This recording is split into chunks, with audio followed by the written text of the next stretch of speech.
Graça e paz, igreja. Vamos dar abertura ao nosso culto. A palavra do Senhor fala em Mateus 18, 20, que onde estiverem 2 ou 3 reunidos em meu nome, eu estou no meio deles. O Senhor está no nosso meio. Vamos dar abertura agora a este culto de adoração, de louvor ao nosso Senhor.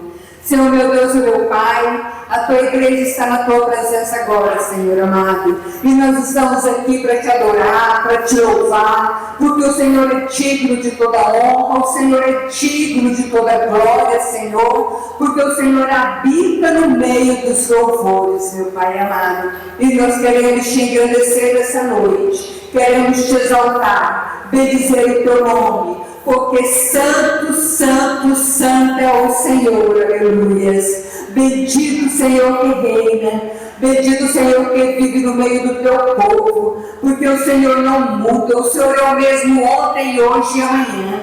E os milagres que o Senhor fez, meu Pai, o Senhor ainda faz, e basta nós crermos, basta nós acreditarmos para que o Senhor venha operar na vida de cada um de nós aqui. O milagre que a pessoa está querendo, aquilo que está buscando em Ti, meu Pai. Então eu te agradeço, Pai, pela Tua presença. Esteja no meio de nós, meu Pai, e eu te louvo no nome de Jesus. Amém.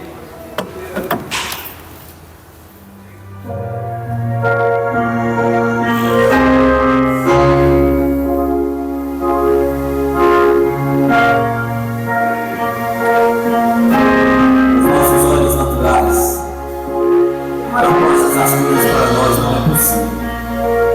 Mas nós cremos e confiamos em Deus, que vai além do possível. Ele tudo pode, Ele tudo faz. Ele, se assim for, conforme a vontade e o desejo do coração. Aleluia. Abra no seu coração.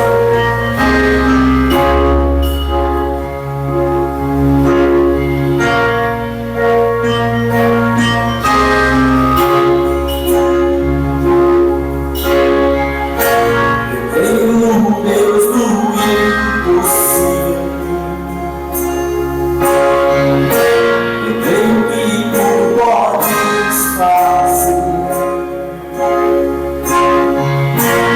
não me lembro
Deus, aleluia. Vamos mais uma vez levantar a nossa voz ao Senhor. Ele está no meio de nós, vamos agradecer, porque Ele está aqui, porque Ele é conosco, porque Ele se faz presente, porque Ele cuida de cada um de nós. Aleluia. Pai querido, muito obrigado pelo seu amor, por sua misericórdia, Senhor. Tu tens liberdade nesse lugar. Faça, Deus, aquilo que lhe apraz. Somos mesmo filhos e filhas do Senhor. Te agradecemos, ó Pai, por cada vida que está aqui, por cada família aqui representada. Venha mesmo sonar cada coração, Deus, e venha trazer respostas de Cantaramassuriandaramassurias, que estão mesmo, Senhor, subindo até o teu altar. Há pessoas esperando respostas, há pessoas, Senhor, esperando em ti neste lugar. E até a palavra fala que o Senhor é Deus que responde. O Senhor está com as tuas mãos estendidas e com os teus ouvidos abertos ao nosso clamor. E nós te louvamos por isso, porque nós cremos, ó Pai, cremos no teu amor, cremos na tua graça e cremos na tua misericórdia. Aleluia, glória a Deus. Pode se sentar, igreja.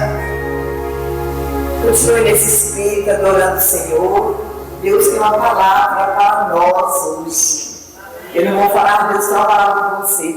Deus tem uma palavra para nós nesta noite.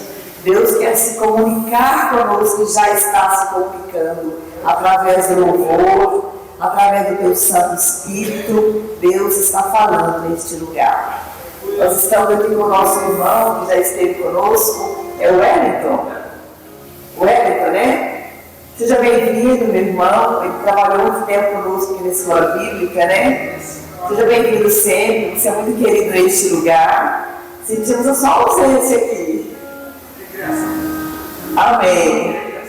Graças a Deus. O importante é estar em Cristo. O nosso pastor, ele não está aqui nessa noite, o pastor Ailton, e ele pediu que informasse a igreja que ele está em uma reunião de pastores, uma reunião extraordinária com o pastor José Clarimundo. E por esse motivo ele não pôde estar aqui, ele foi convocado, né, como pastor, ele está lá. Mas nós estamos aqui, o Senhor está aqui, graças a Deus, há homens e mulheres de Deus nesse lugar. E agora nós vamos passar para o momento da palavra. E eu convido o pastor Luiz Cláudio a vir aqui. Ele é o ministro da noite.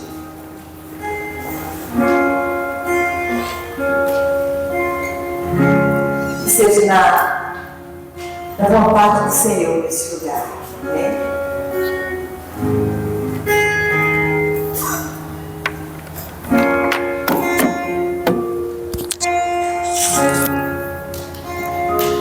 Queridos, a paz do Senhor Jesus, amém? Eu tenho uma palavra de Deus para o culto da vitória, que está no livro do Apocalipse, tá? A penúltima carta, há 7 cartas que Jesus escreve às igrejas da Ásia, e essas são cartas ricas, importantes. No capítulo 3 do Apocalipse, no capítulo do número 7, ou capítulo 3, versículo 7, desculpe. Apocalipse 3, 7. A palavra diz assim: ao anjo da igreja em Filadélfia, escreve: estas coisas diz o que é santo e que é verdadeiro, aquele que tem a chave de Davi, e que abre e nenhum homem pode fechar, e que fecha e nenhum homem pode abrir. Amém? Glória a Deus. Sabe, nós todos buscamos de Deus portas abertas. As pessoas que explicam o Apocalipse, escatológicos, exegetas, eles tendem a dizer que o capítulo 2 e o capítulo 3, ele menciona a palavra igreja, e depois a palavra igreja ela só vai encontrar lá no final em relação à noiva de Cristo. Mas esses 2 capítulos, eles são uma dimensão futura, escatológica, uma dimensão histórica à igreja. Esta penúltima carta à igreja de Filadélfia, ele reporta, ela é a única igreja em que Jesus não faz nenhuma exortação. A todas as igrejas, as outras 6, Jesus faz reclamações, exortações, mas com esta não. Esta ele faz elogios, né? Ele diz que ela está indo bem, no caminho certo, mas ele apresenta algo nesta igreja, que a gente vai ver daqui a pouco, que faz parte de todos nós. Os exegetas dizem que esta igreja é a igreja missionária, na fase da história da igreja. É difícil de ter essa compreensão, porque a história não é algo fácil. A história na Bíblia e na corrente do mundo, nas metodologias, ela vai ter um tripé. Talvez você ouviu falar isso, ou talvez não, mas a história sempre vai ter um tripé, tá? Que é a poesia, a profecia e a própria história. A poesia faz parte, a literatura, tá? Os alemães falavam muito isso, os gregos, eles são os primeiros a falar nisso. E quando a gente lê esta carta, ele vai e diz: eis que tenho posto diante de ti uma porta aberta. Nos dias em que nós estamos vivendo, a igreja, quando refere-se à porta aberta, ela pensa naquilo que vai lhe trazer resultados pessoais, naquilo que vai fazer avançar. É uma causa materialista, naquilo que você pode conquistar no mundo. É a conquista do mundo para si mesmo, não é a conquista do mundo para Deus, é a conquista do mundo para você. E a gente fala: ah, não, Deus vai abrir portas. Amém. Isso não é uma inverdade, isso é uma verdade. Mas esse texto, segundo o entendimento que se tem, é que Deus está dizendo: eu vou abrir uma porta para o meu testemunho, para a minha palavra, para a minha obra, para missões. Eu vou usar a minha igreja, eu vou usar você. Amém? E eu falei de uma coisa histórica, e dentro dessa visão, e agora ela faz parte do passado, quando ela foi escrita era uma profecia, mas hoje é uma história. Essa igreja missionária, ela inicia-se lá em meados do século XVIII, é 1700 e alguma coisa, e foi uma era conturbada para o mundo, para a sociedade humana. É a era da Revolução Francesa, da independência dos Estados Unidos, tanta coisa aconteceu no século XVIII. E, queridos, aí Jesus se reporta a esta igreja, uma igreja que existia, uma igreja que estava na Ásia, mas ele a usa como um aplicativo, como uma tipologia, como uma mensagem, como um símbolo de mensagem profética. Aí ele diz para aquela igreja: entre as 7 igrejas, esta era a igreja mais pobre, lá na Ásia, na região que está hoje a Turquia. E, queridos, esta igreja mais pobre, Jesus diz para ela: olha, vocês são ricos, porque vocês dependem de mim. A primeira coisa que a gente entende ao ler esta carta é: nós, quanto igreja, devemos ter total dependência de Deus. Ainda que a gente consiga as coisas, isso é natural, consiga estudo, diplomas, mas a nossa dependência deve ser de Deus. Amém? Eu lembro-me de um pastor, na minha juventude, há 38 anos eu prego a palavra, pastor Carlos Magno. Ele está em Cochabamba, na Bolívia, não é isso? Na Bolívia. E quando ele saiu de Feira de Santana para a Bolívia, ele passou um momento difícil. Tinha um outro pastor que era de uma outra igreja com a irmã, era o Terra Nova. E o Carlos Magno e este pastor, eles estavam vivendo uma fase de avivamento, eram batistas tradicionais. E eu me lembro que os estudos, os avanços teológicos, haviam esse comprometimento. Mas um dia o pastor Carlos disse a Jesus, a filha dele havia estado doente, eu já testemunhei sobre isso aqui. E ele colocou o diploma de teologia do Seminário Batista do Norte chama Batista do Norte, mas é no Recife, tá? É porque a junta americana de Richmond, quando veio para o Brasil, ele chamou o Rio de Janeiro de Sul e o Recife de Norte, coisa de americano, tá? Não tem como explicar isso não. E aí ele pegou o diploma e disse: senhor, é tudo que eu tenho, é o meu investimento na obra. Eu estudei teologia, eu me tornei um pastor, mas eu preciso que o senhor cure a minha filha. E ele disse: se o senhor curar a minha filha, claro, eu não estou dizendo para ninguém fazer esse tipo de coisa, mas é uma experiência dele com Deus, do pastor Carlos Magno. Ele disse: eu vou rasgar o meu diploma para dizer que eu só dependo do poder de Deus. Não é que ele não ia dizer que não estudou, não é que ele não ia estudar, continuar os estudos. Vocês estão me entendendo ou não? Mas de agora em diante ele ia dizer: eu creio que o poder de Deus está vivo, há uma porta aberta entre nós. E a gente precisa crer nisso. E aí Deus ouviu a oração do pastor Carlos Alberto. E ele rasgou o diploma de teologia. Eu sei que muitos vão dizer: é um fanatismo, é um louco. A fé é loucura para os que perecem. A gente não tem como explicar a busca pessoal de Deus de cada um. É claro que existem acessos extremos no meio da busca. Às vezes a gente vai para o monte, o Serrinha, há quantos extremos? No Brasil inteiro. O Brasil tem um pentecostalismo muito extremista. Mas mesmo extremistas, eu aprendi há muito tempo com um pastor das Assembleias de Deus, que é importante permitir as crianças em nosso meio. Elas fazem bobagem, mas elas vão crescer, vão amadurecer e serão homens e mulheres de Deus.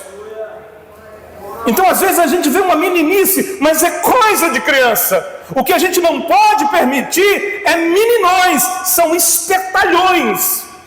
Porque estes fingem de criança para aplicar um golpe de inocência para nos iludir. Mas realmente há aqueles que, por falta de conhecimento espiritual, na palavra, na oração, na intimidade, às vezes exagera. E aqui está esta igreja pobre, uma igreja que tinha as suas deficiências, mas que Jesus não recriminou. Aqui Jesus não exortou.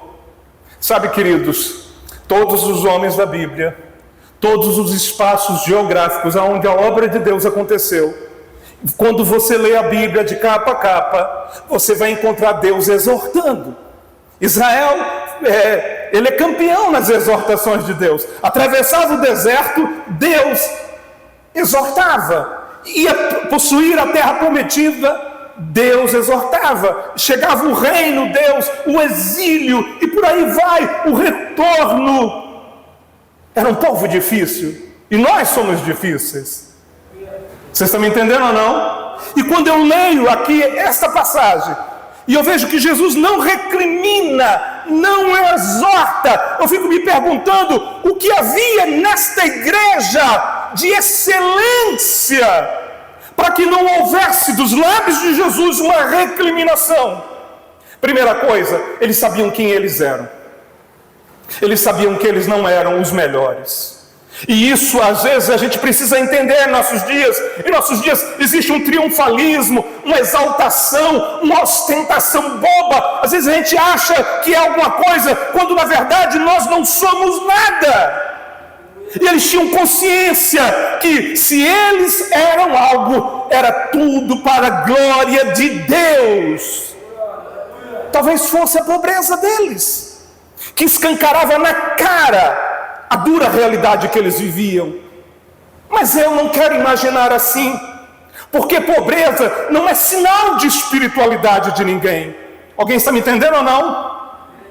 Mas eu quero crer que eles, a igreja de Filadélfia, sabe, ela acreditou que quem abre portas é Deus.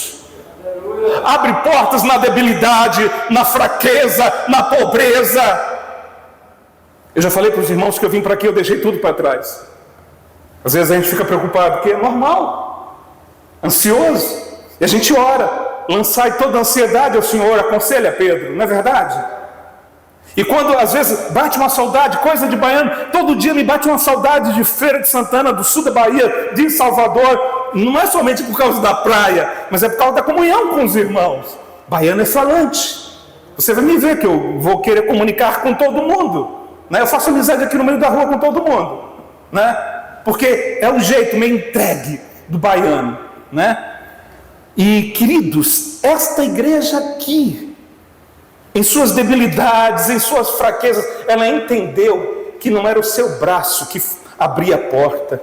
O seu braço nem pega a chave de Davi para abrir a porta na maçaneta. É a graça de Deus, é o favor divino. Eles tinham confiança que o Senhor era por eles.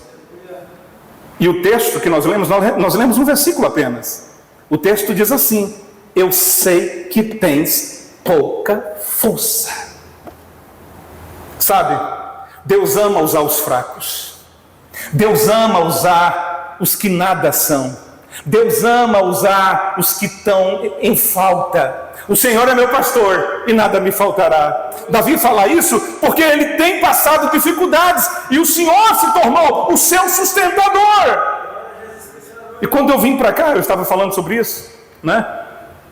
E às vezes a gente passa por realidades, mas eu vejo na minha casa que as coisas nunca faltam. A graça de Deus está ali. E eu vou falar do Vitor e da Lanusse, tá? Eles estão ali no projeto de casamento e Deus, às vezes eu fico dizendo, ô menina, o recado vai sempre para ela, profecia, né? Já viram aqui? Aí o pessoal faz assim, né? Com o arco da profecia e aí acerta nela, dizendo, Deus vai ser contigo. E o Vitor também, aconteceu aqui, eu trouxe num domingo uma profetisa, uma mulher do Senhor, e Deus a usou. Sabe, queridos, confie no Senhor. Não confie no Senhor pelo que você é. Eu sou muito crente. Não, diga ao Senhor, eu tenho dúvidas, eu tenho medo, eu peco, eu erro, mas eu não abro mão de ti. Esta é a igreja de Filadélfia. A igreja de Filadélfia não é a igreja mais santa, mas é a igreja mais dependente. Isso é ser santo. Eu, lendo nas minhas leituras teológicas, eu aprendi que santo é aquele que se chega diante de Deus e diz, eu aqui de novo, Senhor, e eu vim para te pedir perdão. Amém? Não é aquela oração, me perdoa os pecados, de pensamento, Não, é aquela oração de rasgar a alma, de dizer, Deus, eu sou tão frágil, eu não estou conseguindo. E o Senhor dizer, não temas, porque eu sou contigo. Eu te tomo pela mão, eu te coloco de pé. Esta é a igreja de Filadélfia. Interessante, eu não posso deixar de falar isso, é que o nome Filadélfia é uma palavra grega, philos, que quer dizer amor fraternal, amor de irmãos. Delphos, né, que quer dizer irmãos, tá? Ou amigos, né? Depende da tradução. É uma palavra superlativa, é amor de irmãos entre irmãos. Não é aquele amor de irmão superficial. É Paulo que diz, amai-vos fraternalmente uns aos outros verdadeiramente. Sabe, não é aquele amorzinho, mas é um amor de entrega. Isso é Filadélfia. É claro que o nome Filadélfia ele tem a ver com um daqueles diáconos é a palavra general primitiva no Império Helênico, tá? Então um daqueles generais tinha esse nome aqui, mas de certa forma Deus usa as circunstâncias para deixar a mensagem para a igreja, um nome lindo. E eu fico me lembrando da Igreja Assembleia de Deus no Brasil. Eu tenho um amigo em Feira de Santana, e o pai dele é o meu amigo, lá em Salvador, da família Baxter. Eles são a terceira geração de missionários que vieram da Suécia para o Brasil. Tem Suécia, Finlândia, aqueles países nórdicos, né? E eles, quando vieram para aqui, para fazer a obra de Deus, eles vieram de uma igreja chamada Igreja Mãe. Eu não sei se vocês conhecem a história da Assembleia de Deus no Brasil, né? Mas a Igreja Mãe, ela tem um nome. E o nome é Igreja Filadélfia. É o nome da Igreja Mãe. Vocês sabiam disso? Alguém sabia? Faz assim. O movimento Assembleia de Deus, seja qual for os movimentos, Anápolis, Madureira, Missão, a Assembleia de Deus como ela tem origem nesse berço da Suécia, em Estocolmo, tá? Na igreja Filadélfia. E talvez Deus está dizendo para a igreja pentecostal no Brasil, o movimento pentecostal: vocês começaram tão pobres, pelos rincões do Nordeste, e o Nordeste você encara a pobreza, pelos subúrbios e periferias das grandes cidades. Assim é o pentecostalismo, sim ou não? Sim. E este povo que se entrega ao amor me faz lembrar, em Feira de Santana, eu era batista, eu já falei isso com vocês aqui, eu já me denunciei já no começo dessa mensagem, falando de algumas lembranças minhas. Eu me lembro meu contato com a Assembleia de Deus. Meu contato com a Assembleia de Deus me ajudou no avivamento, porque eu estava numa igreja renovada, batista, mas a Assembleia de Deus é pentecostal, amém ou não? É línguas, é pular, é profecia. E eu estava numa igreja, congregação, e havia o pastor que estava naquela igreja, o pastor Alcimar Aquino. E eu era pregador em toda a cidade, no Recôncavo da Bahia. Recôncavo é a região de Salvador até as cidades próximas da Bahia de Todos os Santos. E eu me lembro que tinha uma irmã, era aquela mulher de oração, que a gente tanto amava, que todo mundo ora por mim, e ela orava, e ela tem um recado, um aconselhamento, uma palavra do céu, uma profecia, e a gente acaba amando essa pessoa. E ela morava de aluguel, o marido dela era um homem muito duro, muito difícil, que não se converteu ao Senhor. E ele a abandonou e foi embora, e deixou ela com os filhos jovenzinhos, juniores. E sabe, quando a gente vai crescendo, já vem outras demandas sociais, né? É arrumar, é comer, é andar vestidinho, é estudar. E eu me lembro que a igreja era muito pobre. A Assembleia de Deus, a realidade, você está me entendendo? Encarando, eu sei que tem poucas forças. E juntamos alguns irmãos, eu era da igreja batista.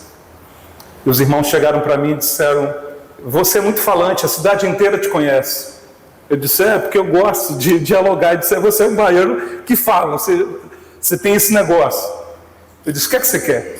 Vamos construir a casa da irmã Rosana. Ela está morando num barraco muito velho. Barraco na Bahia é barraco pior do que o barraco aqui, porque aqui tem uma linguagem de barraco que é a casa de uma queda de água, não é isso? Na Bahia, barraco é aquela coisa da favela, extremamente terrível. E ela não tinha condição de estar num aluguel. E juntou todo mundo, o filho dela, os filhos, a igreja, outras igrejas, presbiteriano, batista, juntou todo mundo. Isso é abrir uma porta de comunhão. Você está me entendendo? Quebrar. E era Deus usando aquela situação com aquela mulher de Deus. E eu me lembro que nós não conseguimos terminar tudo. Era os anos 80, aquela hiperinflação, esse desgoverno que tinha do Sarney. Não quero falar mal do Sarney, só para você entender quem viveu aquela realidade, né? E, queridos, naquele momento a gente conseguiu juntar as coisas. Eu me lembro que eu saía com um carrinho de mão, catando pedras, porque na Bahia a gente tem uma construção de fazer o alicerce com bastante pedra. E eu era bem magrelo, e ali juntando, e cada um dando, outro contribuindo, e as pessoas fazendo mutirão que aqui tem tanto no Goiás, né? E fazendo o feijão, o arroz, assando uma carne, um frango, e indo, de repente a casa dela estava de pé, com um telhado, claro, não havia terminado. E ali estava um sonho, mas Deus estava falando algo muito forte com todos que estavam ali envolvidos com aquele sonho. Deus estava dizendo: eu abri uma porta, eu pus diante de vocês uma porta aberta. Eu sei que vocês têm pouca força, mas demonstre o amor. O amor é a maior força da igreja. Os anos se passaram. Lembra que eu falei do Niles? O Niles investiu, o Niles Begster, naquela família, que era a terceira geração do povo lá da Suécia, da Finlândia também. E um dos filhos, né, ele se tornou engenheiro, um dos filhos dela, porque Deus muda as realidades. Amém, queridos? Hoje ele é um grande projetista, engenheiro lá em Feira e Salvador. Mas não é só isso, não é só portas abertas para isso. A porta aberta deve continuar para o amor. Vocês estão me entendendo ou não? Eu me lembro que quando era batista, nosso movimento era muito grande. A Feira de Santana provocou um avivamento no Brasil inteiro. Talvez vocês ouviram falar de G12, de René Terranova, foi meu professor, e de tantos e tantos. Mas, de repente, esse pessoal batista, sabe, se inflou. Eu falo isso, por favor, com toda a permissão, com todo o carinho, como uma exortação.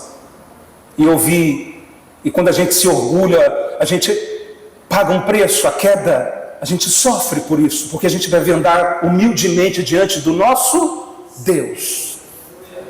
E a Assembleia de Deus agora era a hora do avivamento.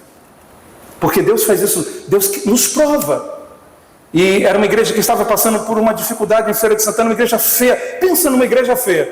Era a Assembleia de Deus em Feira de Santana, cheia de gente, mas tudo pobre, tudo feio. Essa era a Assembleia de Deus em Feira de Santana. Tinha um jovenzinho que pregava demais, mas seco, magrelo, tal de Josué Brandão, né? E todo mundo ali na escassez, todo mundo na pobreza. E tinha um pastor que era engenheiro, e ele também no perrengue, na pobreza. E um dia Deus me usou, sabe, com ele, e disse, vai acontecer isso, isso e isso. E eu me lembro da voz dele, e isso é a Igreja Filadélfia. Ele chegou para mim e disse, eu sei que você é um bom pregador, sei que você é uma pessoa séria, mas eu não acredito nessa profecia que você está me entregando. Na minha lata, na cara, na minha lata é de coisa de nordestino, né? É difícil você chegar, né, uma pessoa que você admira, e te diz que te admira, e diz que não está acreditando, porque ele era cético. Ele botava um pé atrás com todo mundo. Eu boto um pé atrás com muita, mas muita profecia. Sabe, nem tudo me desce. Você está me entendendo ou não? A Bíblia diz que o espírito dos profetas está sujeito aos profetas. Analise, não coma tudo sem mastigar. Mastigue pela palavra. Eu olhei para ele, para aquele pastor, e disse, eu em geral não ando entregando profecia para ninguém. Nem gosto disso, mas eu não quero que o senhor dependa de mim. O senhor não crê não? Ele disse, não, eu não creio não. Aí ele falou, por causa disso, tinha umas condições, né, que mexiam com os sentimentos dele, na profecia. E eu disse para ele, isso não tem nada a ver com os teus sentimentos, isso não tem nada a ver com as suas expectativas, com a sua perspectiva. Isso tem a ver com o projeto que Deus vai te usar e o projeto de abençoar pessoas. Sabe, queridos, nunca é em nossas elucubrações, nunca é como nós imaginamos. Os meus pensamentos são mais altos do que os vossos pensamentos. Os meus caminhos são mais altos do que os seus caminhos. Apenas se entregue. A porta está aberta. E quando você atravessar ela, você vai encontrar um mundo novo, uma situação nova. É Isaías que diz, eis que faço uma coisa nova. E de repente ela vai e acontece. A gente não tem a previsibilidade de dizer, é aqui e agora, não tem uma agenda humana, é na hora de Deus, é no tempo de Deus, é quando Deus quer, e do jeito que Ele quer, mas a porta já está aberta, é preciso que você passe por ela, mesmo com pouca força. Eu acho lindo, quando os profetas dizem assim, diga ao fraco, eu sou forte. Sabe por quê? Porque a palavra ela motiva a alma. E é falar para si mesmo. Porque às vezes a gente pensa de nós coisas negativas.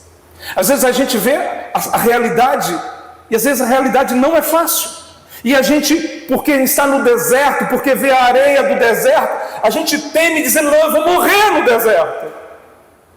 Só que você deve olhar para cima e dizer, Deus vai me tirar desse deserto. Sabe, todos os homens de Deus passaram por duras provas. Imaginem José no poço no deserto, no calabouço uma vez, depois no calabouço outra vez, como se bastasse repetir a história de insucesso 2 vezes. Ele está preso, aí volta e fica preso de novo. Que Deus é esse que me tira da prisão inocente e me coloca na prisão de novo inocente. Sabe, queridos, esse é o Deus que está cuidando dos detalhes. Mesmo que você não entenda, mesmo que seus sentimentos, as suas emoções estejam em migalhas, esteja aos frangalhos, mesmo que você diga, eu estou extremamente triste, deposita o teu sentimento diante do Senhor. Esta é Filadélfia dizendo, eu tenho pouca força, e pouca força também é motivacional. Talvez ela olhava para a conta dela, é claro que aqui eu estou contextualizando, e o saldo era negativo. Mas ela dizia, eu confio no Senhor. E ele disse, eu coloquei uma porta aberta. E eu me lembro que essa igreja, falando da profecia agora, havia uma igreja chamada Igreja Moraviana, na região da Prússia, um território que hoje depois vinha ser Alemanha, né? Naquela região... eu sou ruim com aqueles países vizinhos do lado leste da Alemanha, né? São vários países. Não é Suíça não. E aqueles países ali, junto com a Alemanha, formavam um aglomerado, né? E um aglomerado para avivamento, porque a Suíça tem a ver com a reforma protestante, mas isso é século XVI, eu estou falando século XVII. E tinha um homem que era um homem difícil, que tinha dificuldades. Ele era rico, mas ele passava por um conde de Zinderdorf. Ele passava por muitas, eu estou agora falando da profecia. Você está me entendendo? A aplicação da profecia, quando ela se cumpriu. E alguns territórios haviam extremas dificuldades. As coisas não estavam acontecendo. Alguns eram ricos porque haviam herdado aquela coisa europeia, daquele estilo ainda, sabe? Aquela herança medieval que ainda havia em alguns territórios, a coisa do espaço agrícola. E ali está aquele homem, na Morávia. E um dia ele saiu para orar, extremamente triste. Problemas familiares, as coisas não andavam bem, as coisas políticas, a noção, às vezes a gente olha no nosso mundo e a gente fica preocupado, não fica? Com a noção, com a economia, dizendo, não, aumentou o gás e tá aquilo. E aquele homem, ele depositou no Senhor a confiança. E ele disse, nós vamos orar, nós vamos nos perdoar esse grupo tal, porque havia uma rivalidade na região. Ele diz, vamos primeiro nos perdoar uns aos outros, unir a igreja. E ele começou a fazer aquilo. E ele começou uma reunião. Depois você pode ir na internet, pesquisar, decorar alguma coisa que eu estou falando para você ver que é real, tá? E ele começou uma vigília, uma oração. É aqui que começa a chama do avivamento, tá? E a gente chama isso na história, os professores de história da igreja, chama a vigília dos 100 anos. Não sei se você já ouviu falar sobre isso. Ele começou uma vigília, e no outro dia era vigília, e no outro era vigília, um ano depois era vigília, 10 anos depois a vigília continuava, 50 anos depois aquele herdeiro já havia morrido, era uma nova geração, 100 anos de oração. E aquela igreja foi a primeira igreja missionária entre os evangélicos. Na verdade, a ideia de evangélicos começa entre eles, depois vai para os puritanos, depois vem para a Inglaterra, depois vem para os Estados Unidos. Porque começou protestante, só lá em meados do século XVIII é que veio o nome evangélico, que é um nome novo dentro da reforma protestante. E começou por causa da oração, começou por causa de missões. Mas eu quero fechar um pouquinho aqui, contar a história de alguns jovens, um jovem especial. Teve um jovem que sabia que havia um país que tinha escravos brancos, europeus. E ele se colocou como escravo a um mercador. Ele disse, eu me ofereço de escravo para trabalhar naquelas terras, naquele outro país escravista. E ele disse, você vai morrer lá, você vai morrer como escravo. Eles não vão te dar alforria. Você vai sair de um jovem livre na Europa para um escravo sem mais direito à liberdade. E ele disse, eu vou entrar lá, naquele país. para, como escravo, pregar o Evangelho. Lembra que eu falei que tem coisas loucas que a gente não entende? Não foi isso que eu falei? E esse jovem moraviano fez isso. Sabe, queridos, isso é muito forte. Eu fico perguntando que nível de comprometimento nós temos com o Evangelho, com as portas abertas. Inclusive me faz lembrar daquele irmão, né, que tem o nome irmão André, portas abertas. Eu sei que o culto é da vitória, mas se eu vencer e Cristo não vencer na minha vida, não há nenhuma legitimidade de vitória na minha vida. Os Estados Unidos são uma nação evangélica. O Brasil é uma nação que está já chegando a um alto índice de evangélicos. Mas os escândalos se multiplicam. A falta de vergonha na cara da liderança se multiplica. Todo dia, se você for nas redes sociais, tem algo, uma impostura, um escândalo.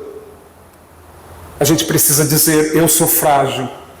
A gente precisa dizer como Paulo, ele ora ao Senhor para tirar o espinho na carne. Lembra disso? E o Senhor diz a ele, não, eu não tiro. E Deus vai e explica para ele, porque estava difícil não. Ouvir o não de Deus é algo difícil. E Deus diz para ele, porque o meu poder se aperfeiçoa na fraqueza.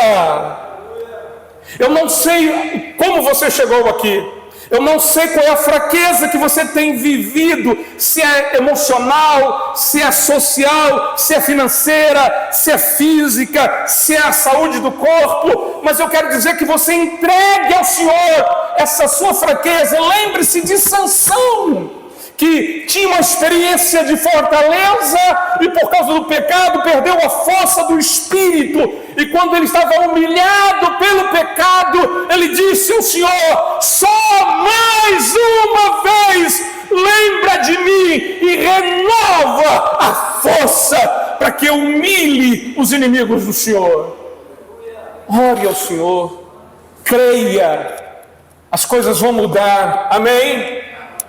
Eu creio num avivamento. Eu quero terminar essa palavra falando sobre isso. Mas esse avivamento, ele vai quebrar essa lógica de estrelas, celebridades gospels. Porque o exército de Deus vai usar os mais humildes. Como esse jovem que se vendeu, se vendeu para ser um escravo e missionário. A porta está aberta. Ela continua aberta. Ela foi aberta 2000 anos atrás. É Jesus que fez uma promessa, e eu preciso falar dela para encerrar esta mensagem. Ele disse assim, as portas do inferno não prevalecerão contra a igreja. O diabo está jogando sujo, como nunca jogou. O século XIX foi um século que o diabo jogou muito sujo nesse território europeu, americano de avivamento. Não tenho tempo para explicar para você essas coisas.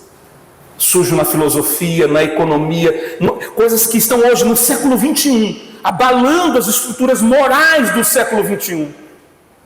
Mas a igreja, ela depende da palavra do Senhor. Eis que pus diante de ti uma porta aberta. Eu coloco de ti a chave de Davi. Sabe o que significa isso? Significa que nós vamos abrir a porta para o reino. Nós vamos abrir a porta para o reino. E aqui eu quero terminar dando uma explicação disso. Infelizmente, algumas igrejas no neopentecostalismo e no triunfalismo acham que o reino é agora. É até um teólogo chamado Dort, que ele inventou isso lá nos Estados Unidos em meados dos anos 50. O reino já. O reino não é agora. Amém? O reino virá. É por isso que a oração do Pai Nosso, ele termina assim: venha a nós o teu reino, seja feita a tua vontade. O reino está vindo. Não é sobre reinar aqui, é sobre reinar com Cristo. Ele já veio uma vez, e ele veio como Salvador, o Cordeiro, e ele virá outra vez. Mas ele não virá mais como cordeiro para ser imolado e morto porque ele já foi morto na cruenta cruz do Calvário. Jesus agora voltará, e aí sim, ele voltará com uma igreja, porque a igreja será arrebatada, amém? E depois de 7 anos de tribulação, virá o rei com os seus súditos, com uma igreja, e dirá: estabelecerei o reino, venha a nós o teu reino, seja feita a tua vontade. Eu pergunto a você, você entende a vontade de Deus hoje? Algum teólogo entende a vontade de Deus hoje? Não, ninguém entende a vontade de Deus, porque o reino ainda não está estabelecido. É uma luta entre o que Deus quer e o que o homem quer. É uma luta entre o que o Espírito quer e a carne quer. É uma luta entre os seres espirituais e demônios. É o apóstolo Paulo que diz: a nossa luta não é contra carne e sangue, mas contra potestades. Mas as portas do inferno não prevalecerão. E eu quero terminar com um salmo.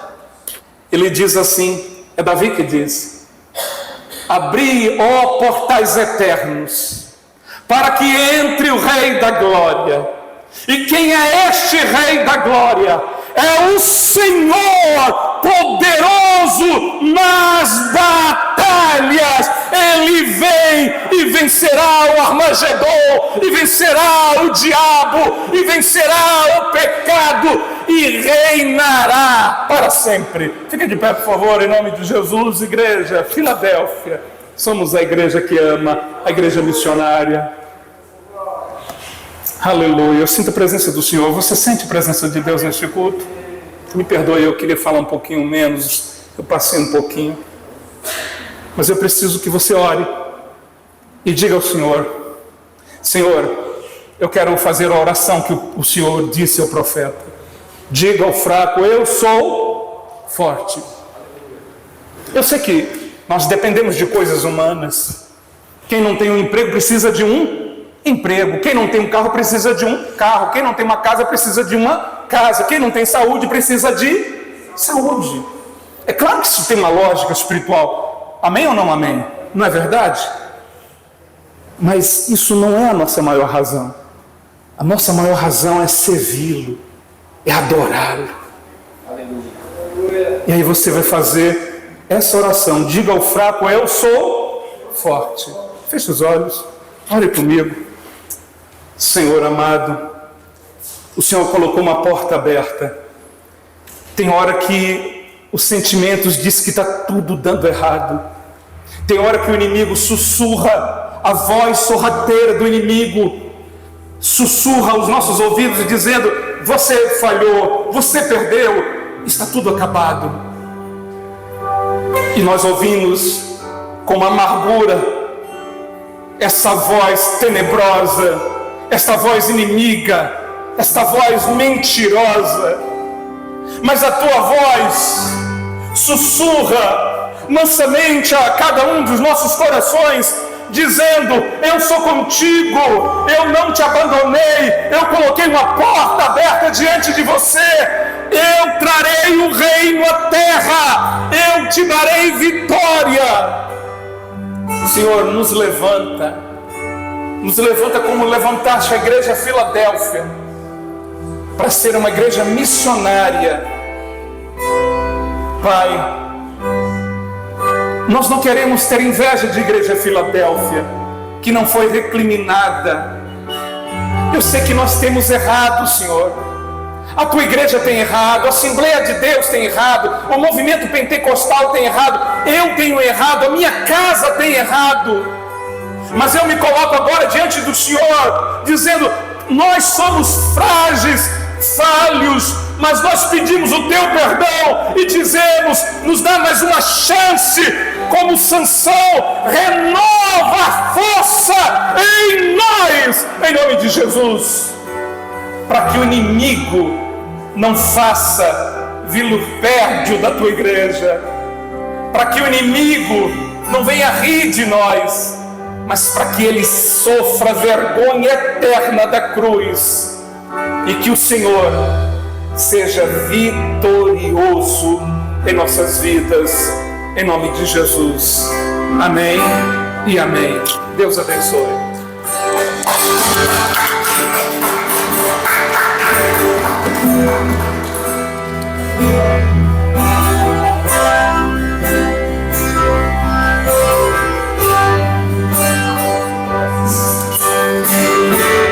Seu coração.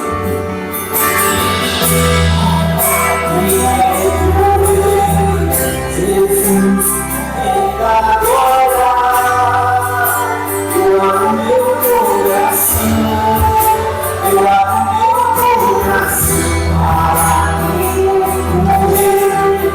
Jesus, vem agora, eu abro meu coração, eu abro meu coração, me dá glória.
Que o Senhor abençoe e continue abençoando o teu ministério, pastor. Que Deus use cada um de nós na obra dele, porque este é o propósito de Deus. Vamos agradecer o Senhor nesse momento.